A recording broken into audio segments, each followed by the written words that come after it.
So one thing you might not know about me is I do not collect mint on card or whatever you want to call it for figure collecting. And for the most part, I don't collect a lot of vintage toys anymore. I'm more into modern figures, but for some toy lines, there's just something you have to make an exception for. Now, Mummies Alive was a show I was super into for as long as it lasted, which was not very long. And I had this figure specifically. I picked the Wizard Wrath. Back then, I used to be into mixing matching toy lines. So oftentimes when I would see a figure on the shelves at, KB Toys, where my mom worked back in the day, I would often look at the accessories as far as like why I would pick it up. So one of the things I was super into was getting swords for other figures. So I needed to have this back in the day. I have no idea where this figure ended up. I don't remember playing with them a whole lot. Unfortunately, they did not make it past the first wave with this toy line figure, whatever I'm saying. Alright, so future Cory editing this video, and I had to double check to see if there was a second wave. Apparently it's just really, really rare, even to the point where I can't find any of those figures on eBay. But if you check Reddit, there is a post from some while ago that someone has the whole wave, and they're brand new in box. So yeah, I think multiple times in this video I probably mentioned there was only one wave, but that was wrong. Unfortunately, they did not make it past the first wave with this toy line, so I technically have the complete team because they never put out the female character. And one thing I need to point out, because I didn't realize this, despite the fact that I worked at KB Toy Works for a while there, these stickers that have like the crossed out price, for some reason it never occurred to me that they printed these. I for some reason I actually thought someone like actively went around marking stuff down like that, but that's dumb. Anyway, let's get these open. I'm gonna start with Wizard Wrath, just because he is the one that I had as a kid. So, this character was always a really cool design to me, and I don't know how his armor goes, specifically. They have this clip-on armor, because on the show, they would be armorless, basically, and then they would have to go through their Mighty Morphin Power Rangers sequence of armoring up to fight the bad guys. Which, of course, was something that just had to happen in the 90s. Oh, I got missing. Oh, there it is. I was missing a piece. I don't know if I have these on the right ones, but they look good, so it's probably right. And of course he's got his sword.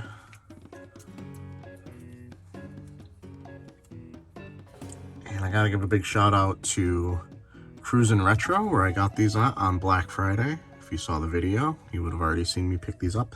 I don't know how to get his sword in his hand. Like, the plastic is completely unmalleable. And I don't want to like force it and break it. And you never really heard about people heating up plastic back in the olden days, so it's gotta fit in there, right? As I force it and break it. This is gotta be like a weird sort of porn for some people. I don't even know what I'm saying there.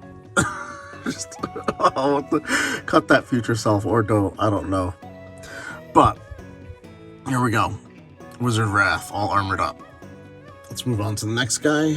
Let's go with Fighting Armon, because honestly, Hunter Jakal is probably the coolest looking figure out of the lot, in my opinion, so we'll save him for last. The other thing that's really cool about these, and I'm not 100% sure they released, they probably did, because they're on the back of the package, the vehicles. The Hot Ra, the Skycophagus, and the Annihilator.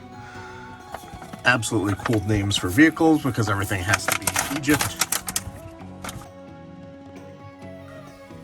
So, This guy I've never had in hand before, so kind of cool to see. Once again, all their armor pops right on. And I guess he's got like a...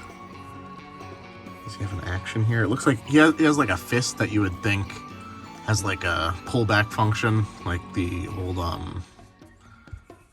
well, and new Street Sharks figures. But he does not seem, and he comes with a little hammer. So, that's a cool figure.